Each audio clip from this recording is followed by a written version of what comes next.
We've all heard about the opioid epidemic. But what are opioids and why are they such a big problem? Opioids are basically a type of pain-killing drug. No one likes pain, right? So why wouldn't you want to take a drug to help relieve it? Well, I'm going to answer that question by asking another question. Do you think heroin, which is an opioid drug, is good for you?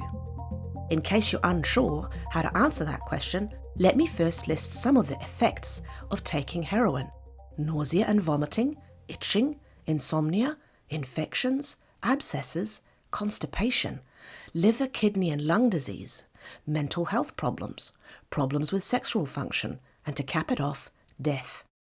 And I'm not just talking about a few deaths. Heroin kills thousands of people every single year. I think we would all agree that this highly addictive drug is bad for you, right? You might be surprised to know that heroin was produced over 100 years ago by pharmaceutical companies as an alternative to morphine, because morphine, which is also a painkiller and another opioid drug, was causing too many problems with addictions and overdoses. It was thought at the time that heroin was less addictive than morphine, so it would be a better option. Now that thinking was simply wrong.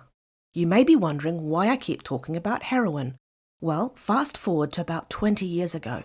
New types of opioid drugs began to emerge, and they were thought to be more beneficial and less addictive than heroin. You might have heard the names of some of these drugs: tramadol, OxyContin, codeine, and Vicodin, just to name a few.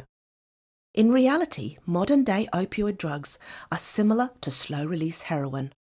They are highly addictive, and they're associated with major withdrawal symptoms, and they're killing more and more people every single year. When they were released, these new opioid drugs were falsely marketed to doctors as being an effective pain reliever with a low risk of addiction, and they quickly gained popularity for the treatment of chronic pain. Chronic pain is pain that has been around for more than 3 months. As it turns out, though, they provide minimal relief for long-term pain like arthritis or chronic back pain.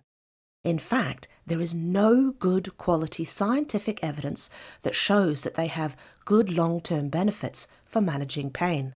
What there is good evidence for is that prescription opioids cause significant harm and thousands of deaths every single year. In 2018, there was almost 50,000 opioid overdose deaths in the US alone. This is why current guidelines say that opioids are not the answer for chronic pain, and they should be avoided. So I think we can all agree that opioids should not be your first choice option when you are in pain, and should be avoided wherever possible, because there are much better choices out there. So what can you do if you're in pain?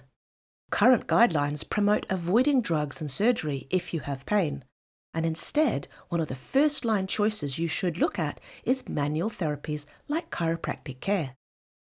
Chiropractic care is well known in the research literature to help people who suffer with neck pain, back pain, and headaches.